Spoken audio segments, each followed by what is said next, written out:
México subordinado. La subordinación en la etapa neoliberal. Tercera parte. 1976 y 1982.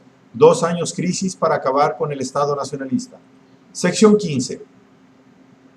Esta es una obra del maestro Héctor Alejandro Mora Gallardo. Notas de mayor actualidad. Elecciones 2012.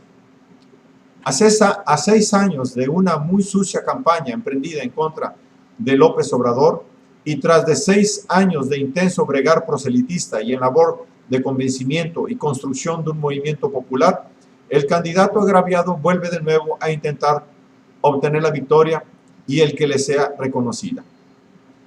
En la etapa neoliberal, la política en México, dominada durante 70 años por el partido, cambia, pero no a favor de la democracia, sino en resultas de la concertación en acomodo al modelo que la potencia pseudo-democrática establece como patrón a seguir. Conforme en México, los PRI tecnócratas adoptan el modelo neoliberal en los terrenos de una economía que pasaba a ser cada vez más crematista, haciendo que la composición política también varíe, pretendiendo de manera disimulada adoptar el modelo estadounidense de 2 partidos diferentes pero similares, un mismo sistema político económico imperante, el que garantiza la vigencia del capitalismo. La reproducción en México del bipartidismo no ha sido posible por la proliferación de partidos aparecidos. Después de las reformas oficiales realizadas en procura de la apertura democrática, aceptando al partido de Estado, además de la oposición del tradicional partido de derecha PAN, a otras agrupaciones políticas, las que inicialmente pretendían preferentemente cubrir el extremo de la izquierda, en representación de las propuestas metahistóricas en ruta al socialismo. Siendo el caso de que a 3 décadas de la apertura democrática, la izquierda prácticamente ha desaparecido del espectro político. El PRI se ha corrido hacia la derecha y el PAN permanece en su sitio, lo que revela que la etapa neoliberal, como era de esperarse y cumpliendo con sus expectativas y logros en pro de la reacumulación capitalista, lo que ha hecho es jalar la política hacia la derecha, en esta lucha al cable de la política mundial, desplazándose al centro muy hacia la diestra. Mientras que una izquierda, si acaso raquítica, a duras penas puede mantenerse agarrada al cable. Y si no es arrastrada por completo más hacia el centro, perdiendo la partida, es porque los fortachones de la derecha se encuentran, de momento, conformes con su victoria parcial. La resistencia popular en México no se da a través de un partido político, ni hay alguno actualmente que represente los designios socialistas, por el mismo hecho de que el triunfo parcial de la derecha impone condiciones en la política muy a su favor. Y a lo máximo que aspira la oposición por ahora es a una reforma o correcciones discretas. Se trata de la derechización de la política en resultas del triunfo del capital imperialista, así monopólico, a favor de las corporaciones transnacionales metropolitanas, las que incluyen en la praxis hegemónica a sus socias o sucursales en la periferia dependiente. Así también crematista en cuanto que establecen el dominio de una plutocracia bancaria bolsera agiotista, lo cual tiene sus repercusiones en la derechización de la política, implicando la degradación de los sujetos participantes en la actividad pública y gubernamentales, igual a la política de los peleles, respondiendo o velando por los intereses de los potentados capitalistas, tanto en el primer mundo como en el tercero. Salvo honrosas excepciones, como en la Venezuela de Chávez y su ejemplo extendido a los otros países componentes del ALBA, a los que hay que considerar en un proceso de ardua lucha y desigual contra la hegemonía capitalista imperial, la que tiene en las burguesías nacionales a sus representantes aún no vencidos. Si bien los gobiernos del ALBA muestran disposición para dejar atrás la política neoliberal, mientras que en el caso de Argentina, Brasil, Chile, Uruguay, debido a la mayor potencialidad de sus oligarquías históricas, la transformación a una sociedad postneoliberal implica mayores dificultades, dado precisamente el corrimiento hacia la extrema derecha llevado a cabo por los regímenes militares, seguidos de los gobiernos neoliberales. Pero se intenta una compensación a los problemas dejados como lastre por administraciones que privatizaron la economía nacional, debiendo ser una lucha que habrá que continuar sin romperse durante lustros. A diferencia, la política en México ha seguido fielmente operando bajo las consignas neoliberales por la causa de fuerza mayor que representa la hegemonía de nuestros vecinos del norte.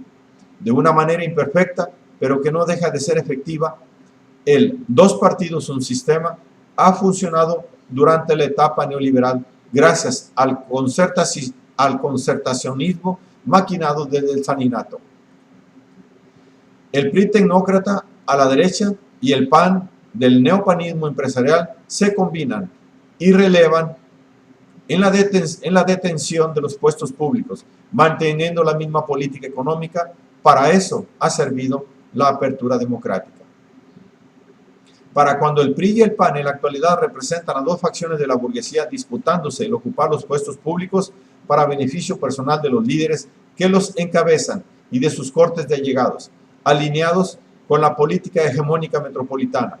De ahí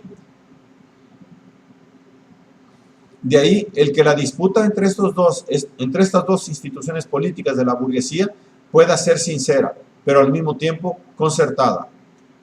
Ambos partidos compiten para ver quién es el más apto para ejercer el dominio sexenal, cuál dominación elegida para seguir aplicando el neoliberalismo sin más. Anunciándose que tras de 2 sexenios de desastre panista, el ejercicio de la política más estólida, cretina y denigrada posible, se conviene al retorno priista, para que así se consume la concertación. 2 partidos que se alternen en el poder manteniendo el mismo sistema neoliberal. Ganar las elecciones para un auténtico candidato de oposición se vuelve una misión difícil en México neoliberal. Ganar las elecciones teniendo en contra la carga y la cargada de los apartados del Estado públicos y privados se torna una misión muy ardua. Aunque se cuenta con la preferencia del voto de una mayoría no muy amplia, no parece ser suficiente lo que va de la crisis para aglutinar a los desfavorecidos en una organización política que intente tomar el poder.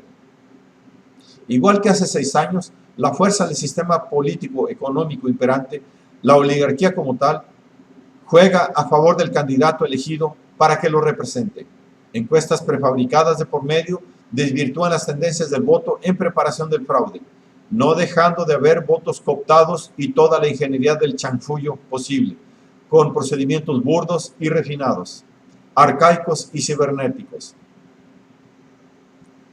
En este país campeón en fraudes históricos, hacer uno más se antoja rutina continua. El fraude de hace 6 años ha sido documentado, pero igual no se ve modificación o fuerza capaz de revertir el próximo. La elección sigue estando en manos de la oligarquía que no cede su lugar a menos que López Obrador acepte sus condiciones de gobierno.